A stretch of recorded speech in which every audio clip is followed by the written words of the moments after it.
नमस्कार साथियों, स्वागत करते हैं आप सभी का हिंदी पेडागोजी के इस ज़बरदस्त बेहतरीन सेशन में। कैसे हैं आप सभी? आई होप कि स्वस्थ मस्त और ज़बरदस्त होंगे।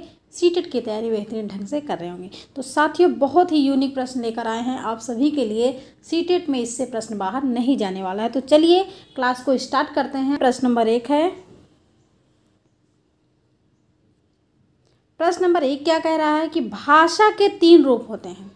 भाषा कितने प्रकार की होती है, और यहाँ पर बात की जा रही है कि भाषा के आपको आंसर निकल के आ रहा है कि भाषा के 3 रूप होते हैं। आपको बताना है कौन कौन से 3 रूप। दृश्य भाषा, लिखित भाषा, सांकेतिक भाषा। बी ऑप्शन है मौखिक भाषा, लिखित भाषा और मूक भाषा, जो मुँह से आप बोलते हैं। मौखिक भाषा, लिखित भाषा और सांकेतिक भाषा। डी ऑप्शन है मौखिक भाषा और श्रव्य भाषा या फिर सांकेतिक भाषा। बताइए, लॉक कीजिए। क्वेश्चन नंबर 1 का आंसर क्या होगा?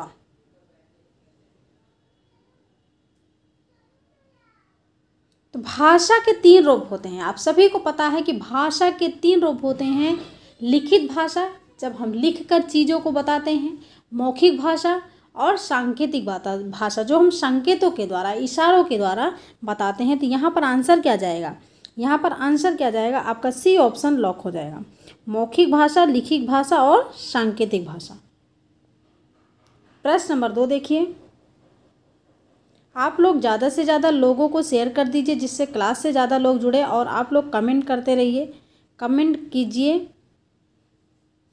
प्रश्न नंबर 2 देखिएगा कि शिक्षार्थियों में भाषा जागरूकता की ओर संकेत करता है। अगर आप चाहते हैं कि शिक्षार्थियों में भाषा जागरूकता को बढ़ावा मिले, तो भाई संकेत क्या करता है? ऐसा कौन सा ऑप्शन है जो भाषा जागरूकता को संकेत करता है? ऑप्शन ए देखिए, भाषा प्रयोग करने वाले व्याकरण ज्ञान। अगर आपके ऑप्शन में व्याकरण ज्ञान मिले तो आप उस ऑप्शन को क्या करोगे? निगेटिव है। बी ऑप्शन है भाषा के रूप और प्रकार के प्रति सचेतना तथा संवेदनशीलता को बढ़ाने से। भाषा के चारों कौशलों की समझ। अगर भाषा की चारों कौशलों की समझ आ जाए तो क्या भाषा जागरूकता की ओर संकेत हो सकता है। डी ऑप्शन है भाषा में पढ़ने लिखने के प्रति सचेतना और संवेदनशीलता को बढ़ाने से। भाषा में पढ़ने लिखने के प्रति,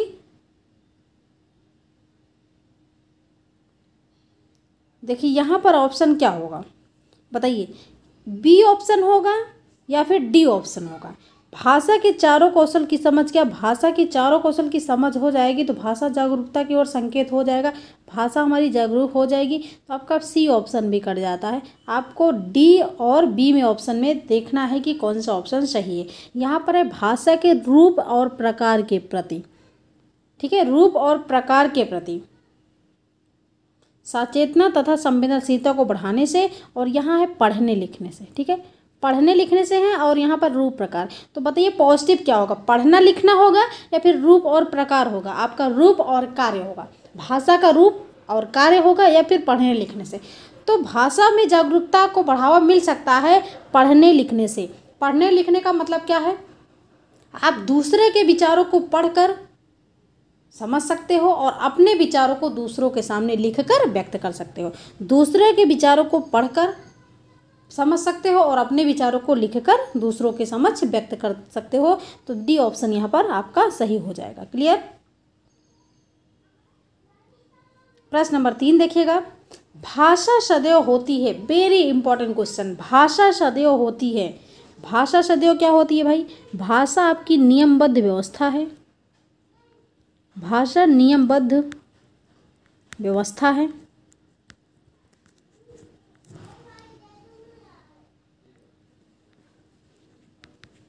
भाषा अर्जित संपत्ति है। अर्जित संपत्ति है। और भाषा परिवर्तनशील है। परिवर्तनशील है। और भाषा अनुकरण पर स्थित है। अनुकरण।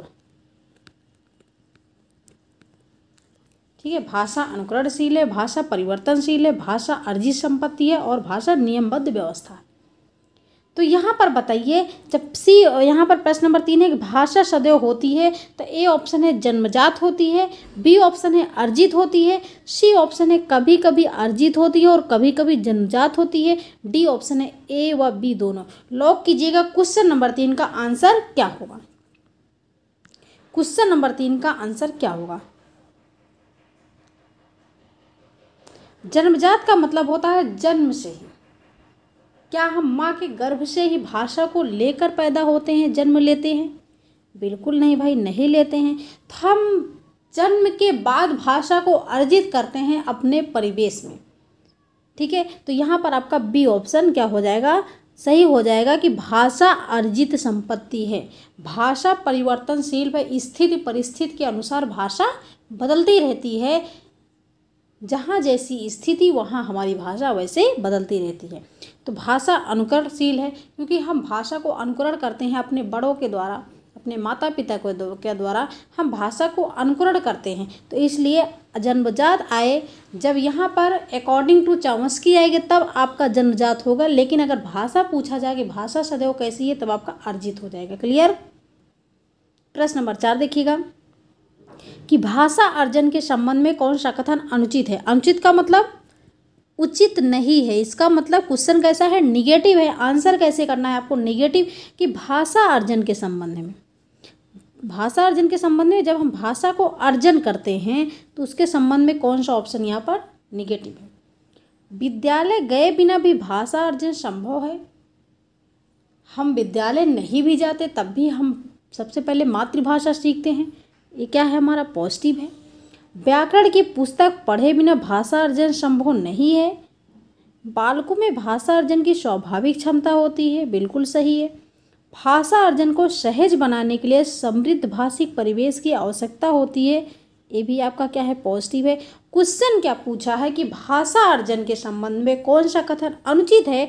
तो आपका बी ऑप्शन हो जाएगा यहाँ पर कि यही अनुचित है कि व्याकरण की पुस्तक पढ़े बिना भाषा अर्जन संभव नहीं है। तो भाई व्याकरण की पुस्तक पढ़े बिना, व्याकरण की क्या, बिना कोई पुस्तक पढ़े भाषा अर्जन संभव है। तो इसलिए यहाँ पर आपका बी ऑप्शन निगेटिव है।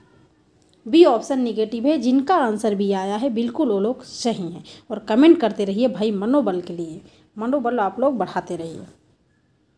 प्रश्न नंबर 5 देखिएगा।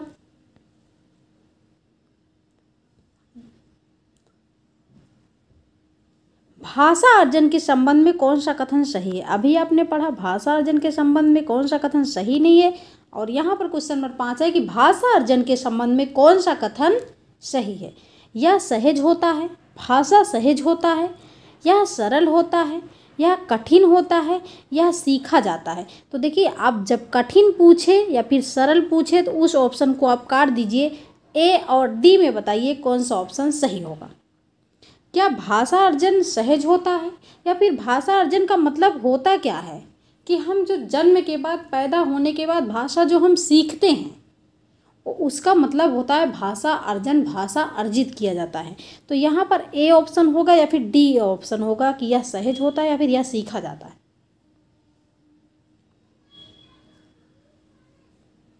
जी बिल्कुल सही। यहाँ पर आपका डी ऑप्शन हो जाएगा कि यह सीखा जाता है। भाषा को क्या करते हैं हम? भाषा को हम क्या करते हैं?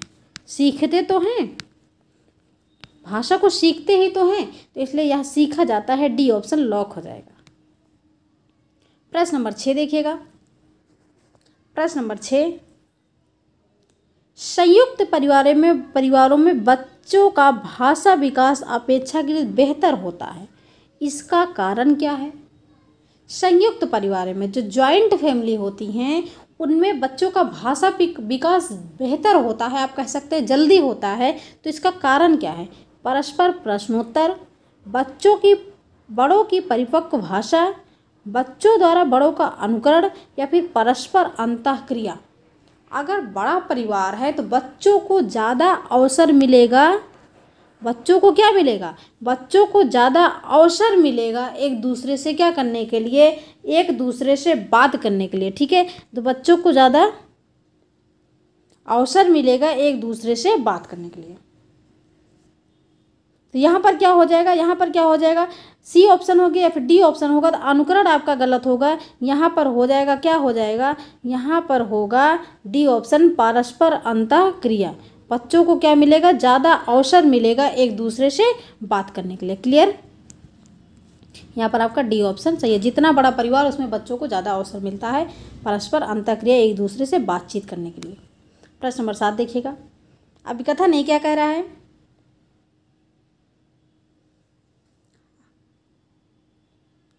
अगर वीडियो अच्छी लग रही तो आप लोग वीडियो को लाइक कर दीजिए और शेयर कर दीजिए, जिससे और भी लोग क्लास से जुड़ जाएं, आपके जो दोस्त वगैरह हैं। प्रश्न नंबर 7 देखिएगा। अभी कथन नहीं क्या कह रहा है, भाषा का कार्यात्मक मॉडल संप्रेषणात्मक क्षमता की अवधारणा से जुड़ा है। भाई भाषा में आप क्या करते हैं, संप्रेषण तो करते हैं, एक दूसरे से बातचीत तो करते हैं, और इसकी क्षमता अवधारणा से जुड़ा हुआ है। बिल्कुल ठीक है।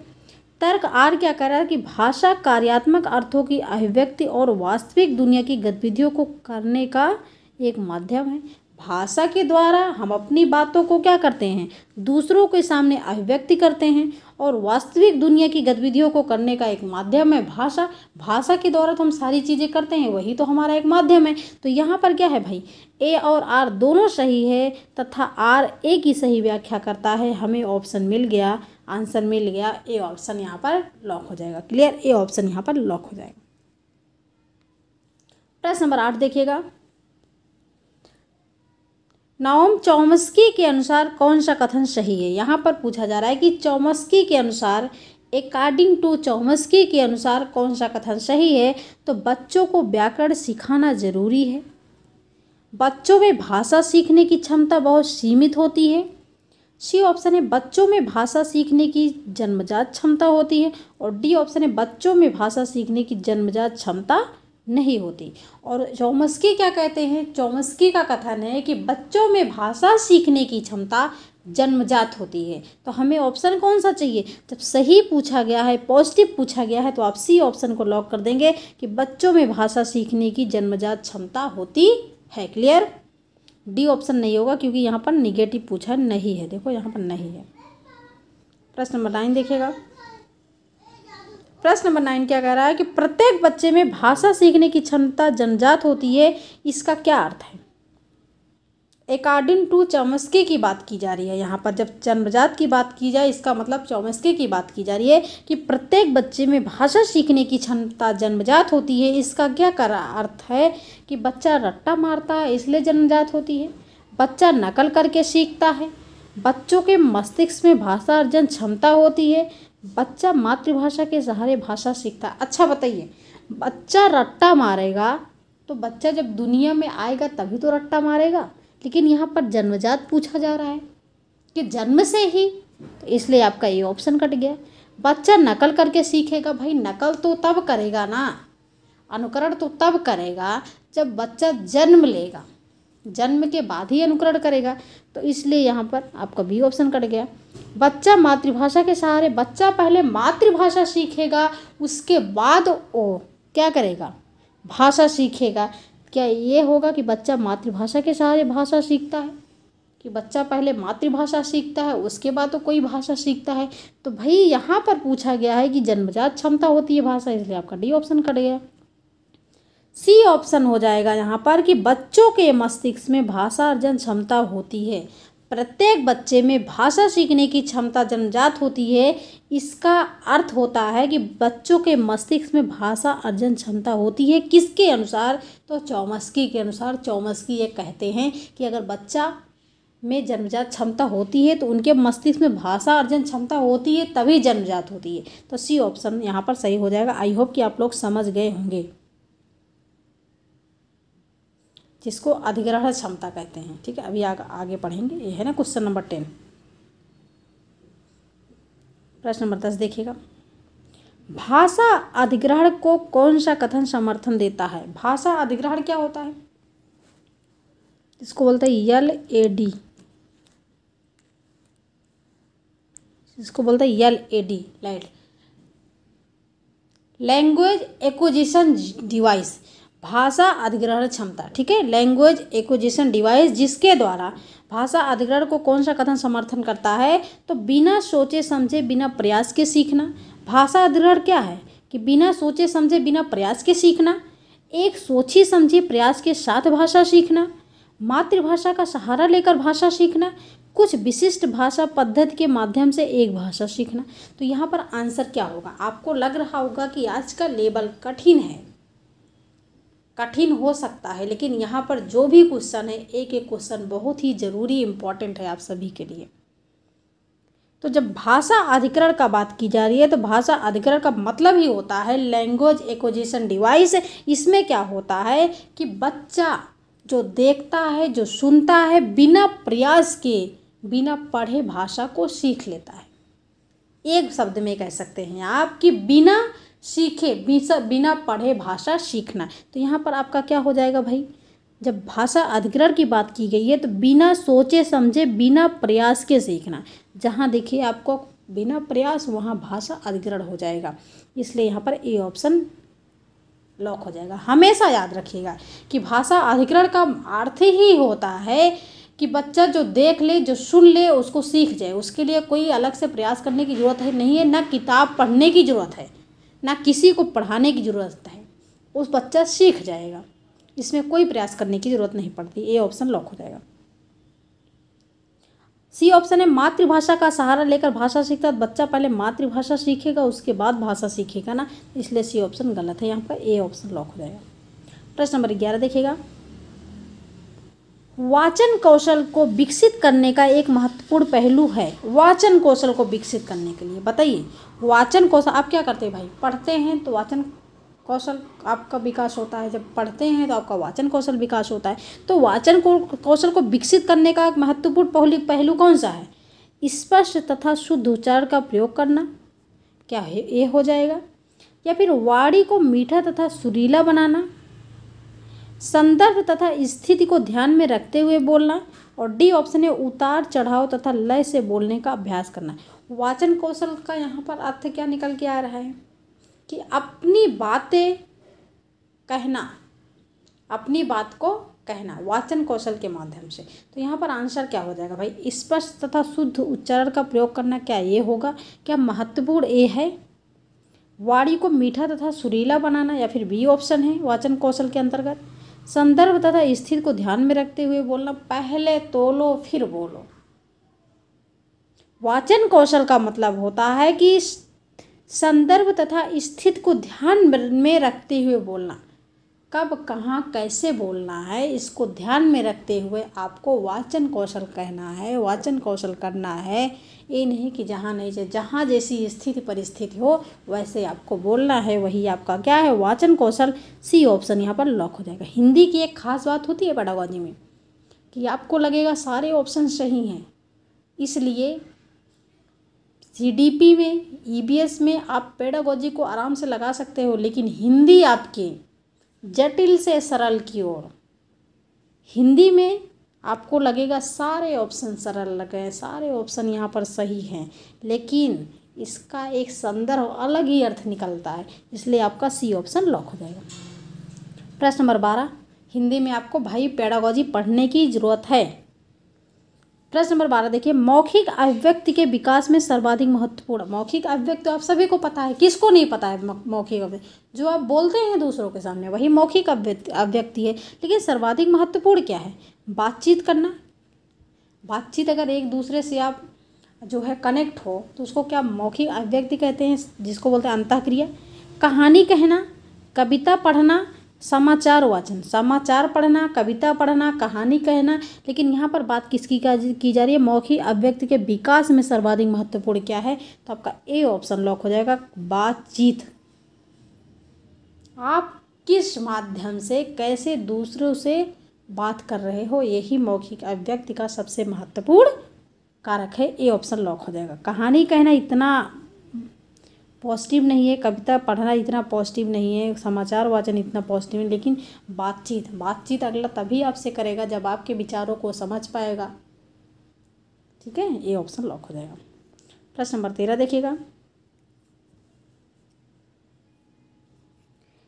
निम्नलिखित में कौन सी एक गहन पठन की विशेषता मानी जाती है? गहन पठन की विशेषता मानी जा सकती है, ऐसा कौन सा ऑप्शन है जो गहन पठन की विशेषता मानी जाती है? बताइए। ए ऑप्शन है प्रवाहपूर्ण पढ़ने के लिए रुचिकर बड़ी बड़ी पाठ्य सामग्रियों को सम्मिलित किया जाना चाहिए, तब गहन पठन होगा आपका। सही ढंग से पढ़ने के लिए शिक्षक के मार्गदर्शन का अनुगमन करना चाहिए, तब गहन पठन होगा। सूचना को पता लगाने के लिए पाठ्य सामग्री को तीव्र गति से पढ़ना चाहिए, क्या तब गहन पठन आपका होगा? या फिर पाठ्य सामग्री का सारांश प्राप्त करने के लिए तीव्र गति से पढ़ना चाहिए, तब आपका गहन पठन, गहन अध्ययन करते हैं आप, एकदम उसी किताबों में घुस जाते हैं, गहन अध्ययन। तो यहाँ पर आंसर क्या होगा आपका? लॉक कीजिए। क्वेश्चन नंबर 13 का ऑप्शन क्या होगा, आंसर क्या होगा? बहुत अच्छा। देखिए, जब गहन पठन का मतलब होता है तो यहाँ पर हो जाएगा ए ऑप्शन की प्रवाहपूर्ण पढ़ने के लिए रुचिकर बड़ी बड़ी पाठ्य सामग्रियों को सम्मिलित किया जाना चाहिए। ए ऑप्शन आपका लॉक हो जाएगा। क्लियर? प्रश्न नंबर 14 देखिएगा। प्राथमिक स्तर पर पढ़ना सीखने में सबसे कम महत्वपूर्ण है। पढ़ना सीखने में सबसे, यानी कि पढ़ने में सबसे कम महत्वपूर्ण क्या है? अगर आप पढ़ना सीख रहे हैं तो उसके लिए सबसे कम महत्वपूर्ण क्या है? अनुमान लगाना, संदर्भ अनुसार अर्थ। अगर आप पढ़ना सीख रहे हैं तो भाई अर्थ निकालना तो सबसे इम्पॉर्टेंट है। अक्षरों की पहचान जरूरी है। पढ़ने का उद्देश्य भी ठीक है भाई, किस उद्देश्य से आप पढ़ना सीख रहे होंगे, है ना। लेकिन अनुमान लगाना, यही क्या है? अनुमान लगाना। ए ऑप्शन आपका कम महत्वपूर्ण है, क्योंकि यहाँ पर पढ़ना सीख रहे हैं, है ना। पढ़ना सीखने में आपका अर्थ भी ठीक है। अक्षरों की पहचान नहीं कर पाएंगे तो क्या कर पाएंगे? और पढ़ने का उद्देश्य भी पता होना चाहिए। ए ऑप्शन ही आपका लॉक हो जाएगा। प्रश्न नंबर 15। भाषा कौशलों को संदर्भ में कौन सा कथन सत्य है? भाषा कौशल, भाषा कौशल आपके कितने हैं भाई? 4 हैं। सुनना, बोलना, पढ़ना, लिखना। और यहाँ पर पूछा गया है कि भाषा कौशलों के संदर्भ में कौन सा कथन सत्य है? लॉक कीजिएगा। भाषा कौशलों के विकास में अभ्यास की अपेक्षा भाषिक नियमों का ज्ञान जरूरी है। विद्यालय में केवल पढ़ना लिखना कौशलों पर ही बल देना चाहिए। बच्चे सुनना, बोलना, पढ़ना, लिखना कौशल केवल क्रम से ही सीखते हैं। भाषा के चारों कौशल अंतर संबंधित है। अच्छा बताइए, आपके नियम किस पर बल देते हैं? रटने पर बल देते हैं। और जो कि आपको रटना नहीं है, रटना मिल जाए तो आप उसको क्या कर दीजिए? काट दीजिए। विद्यालय में केवल पढ़ना लिखना कौशलों पर ही बल दिया जाए, एक केवल शब्द कैसा है आपका? आपने कल की टैगवर्ड की वीडियो देखी? अगर देखी होगी तो बिल्कुल आप लोग सही हैं। केवल क्या है आपका? निगेटिव है। रटना क्या है? निगेटिव है। बच्चे सुनना, बोलना, पढ़ना, लिखना कौशल केवल क्रम से ही सीखते हैं। क्या बच्चा सुनना, बोलना, पढ़ना, लिखना कौशल क्रम से सीखते हैं? आप एक शिक्षक होने के साथ नाते बच्चों को चारों कौशल क्रम से सिखा सकते हो, लेकिन बच्चे, कोई गारंटी नहीं बच्चे क्रम से सीखते हैं कि नहीं। क्योंकि क्या बच्चा आप उसको सुनने के लिए कह रहे हो तो सुनेगा ही, क्या वो बोलेगा नहीं? बोलेगा भी। लिखने के लिए कह रहे हो तो क्या वो लिखेगा? पढ़ेगा नहीं। लिखने के साथ साथ हो सकता पढ़ेगा। तो चारों कौशल एक साथ से नहीं सीख सकता। आप सिखा सकते हैं लेकिन बच्चा कभी सीख नहीं सकता, इसलिए आपका सी ऑप्शन भी कट गया। भाषा के चारों कौशल अंतर संबंधित है। डी ऑप्शन आपका सही हो जाएगा कि भाषा के चारों कौशल एक दूसरे से संबंध रखते हैं। डी ऑप्शन लॉक हो जाएगा। प्रश्न नंबर 16। भाई लाइक कर दीजिएगा आप लोग। लाइक और कमेंट से मनोबल बढ़ता है। एक मात्र साधन होता है आपसे बात करने का, तो लाइक और कमेंट से। अगर मेहनत करते हैं तो लाइक पाने के लिए, है ना। और आप लोग जब सुंदर सुंदर कमेंट करते हो तो बहुत अच्छा लगता है देख के। तो प्रश्न नंबर 16 देखिएगा। प्राथमिक स्तर पर बच्चों का पठन क्षमता का आकलन करने में किस प्रकार की सामग्री सर्वाधिक महत्वपूर्ण है? अगर प्राथमिक स्तर की बात की जा रही है, 1 से 5 की बात की जा रही है, और जब 1 से 5 के बच्चों में आप पठन क्षमता का आकलन करने के लिए करना चाहते हैं तो उसके लिए किस प्रकार की सामग्री सर्वाधिक महत्वपूर्ण है? पठन क्षमता का आकलन। आतंकवाद पर आधारित निबंध, क्या बच्चा प्राथमिक लेवल का बच्चा आतंकवाद पर निबंध लिख सकता है? बाल साहित्य की कोई संवेदनात्मक कहानी, पाठ्य पुस्तक, औपचारिक पत्र। बताइए क्या लॉक होगा भाई? 1 से 5 का बच्चा है, बच्चा बहुत छोटा है और उसके आप पठन क्षमता का आकलन करना चाहते हैं, तो सबसे जो बेस्ट सामग्री है वो क्या है? बाल साहित्य की कोई संवेदनात्मक कहानी। बच्चा छोटा भले ही हो, लेकिन बाल साहित्य की कोई संवेदनात्मक कहानी आपको सुना सकता है ना? आपका बी ऑप्शन लॉक हो जाएगा, क्योंकि बच्चा क्या होता है, बच्चे छोटे होते हैं तब भी उनको पोयम आता है, छोटे बच्चों को पोयम आता है। बी ऑप्शन लॉक हो जाएगा। हो सकता है पाठ्य पुस्तक पढ़ना ना जाने, लेकिन कहानी कोई वो सुना सकता है। प्रश्न नंबर 17 देखिएगा। अपने विद्यार्थियों के भाषा संबंधी क्रमिक विकास का आकलन करने के लिए आपकी निर्भरता मुख्य रूप से किस पर है? क्रमिक विकास। अपने विद्यार्थियों के भाषा संबंधी क्रमिक विकास का आकलन करने के लिए आपकी निर्भरता मुख्य रूप से किस पर है? मौखिक कार्य करवाने पर, गृहकार्य की उत्तर पुस्तिका के अवलोकन पर, कक्षा कार्य के अवलोकन पर, पोर्टफोलियो के अवलोकन पर। मौखिक कार्य करवाने पर, क्या मौखिक कार्य आप क्रम से करवाएंगे? क्या मौखिक कार्य आप क्रमिक जो है क्रम से करवा सकते हैं?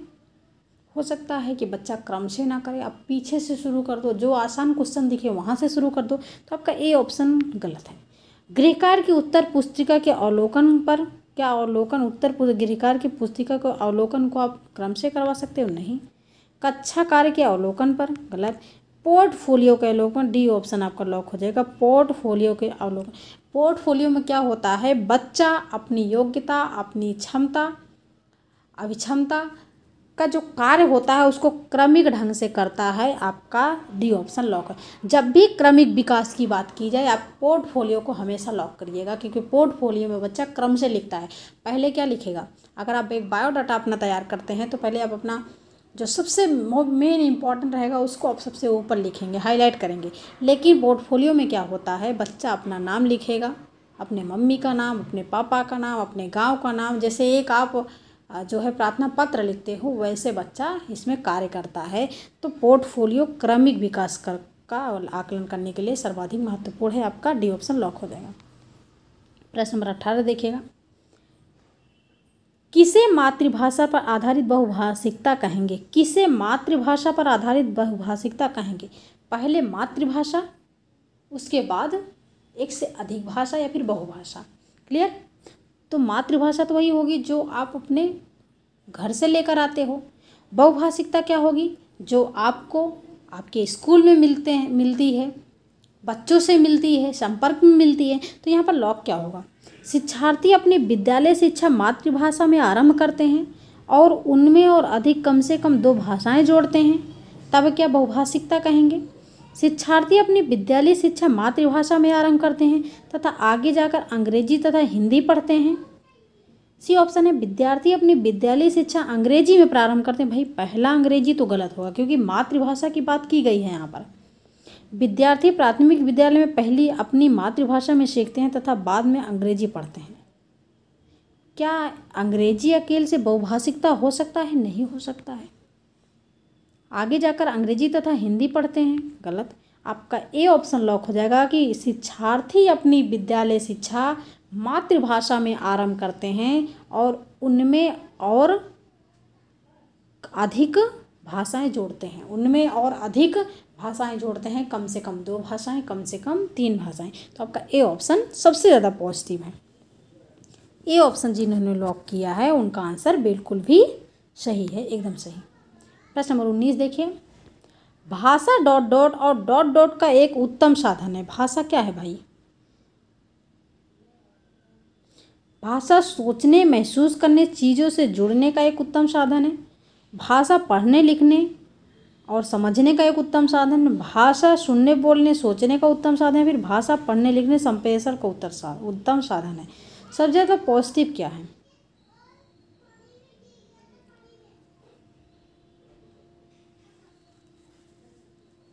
बी ऑप्शन है, पढ़ने, लिखने, समझने। उत्तम साधन की बात की जा रही है।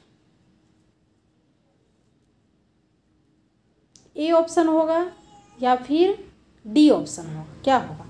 कुछ संप्रेषण भी करते हैं भाषा के द्वारा और चीज़ें महसूस भी करते हैं, चीज़ों से जुड़ते भी हैं, सोचते भी हैं भाषा के द्वारा। आपका लॉक क्या होगा? लॉक आपका होगा ए विकल्प लॉक होगा। सोचने, महसूस करने, चीज़ों से जुड़ने का एक उत्तम साधन है भाषा। क्लियर? बहुत अच्छा। प्रश्न नंबर 20 देखिएगा। विद्यालय में बच्चे को अपने घर की भाषा प्रयोग करने से मना करना। विद्यालय में बच्चों को अपने घर की भाषा मतलब मातृभाषा का प्रयोग करने से मना करना उनके अधिगम के लिए क्यों हानिकारक है? लॉक कीजिएगा। अगर विद्यालय में बच्चों को मातृभाषा बोलने से आप रोक देते हैं तो उनके सीखने में क्यों हानिकारक है, उनके लिए क्यों हानिकारक है, बताइए। लॉक कीजिए। घर की भाषा का प्रयोग अधिगम को नकारात्मक रूप से प्रभावित करता है, यह उनके अधिकारों का हनन है, विद्यालय में घर की भाषा का प्रयोग का निषेध करना असंवैधानिक है, या फिर इससे विद्यार्थी स्वयं को हाशिए पर महसूस कर सकते हैं तथा कक्षा में स्वयं को खोया हुआ महसूस करते हैं। लॉक क्या करेंगे आप यहाँ पर? जिनका आंसर यहाँ पर क्वेश्चन नंबर 20 का डी आ रहा है वो बिल्कुल सही है। डी ऑप्शन हो जाएगा कि अगर बच्चों को आप मातृभाषा का प्रयोग करने से रोकते हो तो इससे विद्यार्थी स्वयं को हनन महसूस कर सकते हैं तथा कक्षा में स्वयं को खोया हुआ, हाशिए का मतलब क्या होता है? हनन महसूस करना, ठीक है। और कक्षा में अपने को खोया हुआ, क्योंकि उनका जो लगाव है वो मातृभाषा से है और मातृभाषा ही आप बोलने से मना कर रहे हो तो उनको क्या हो जाएगा? स्वयं को खोया हुआ महसूस करेंगे बच्चे। डी ऑप्शन लॉक हो जाएगा।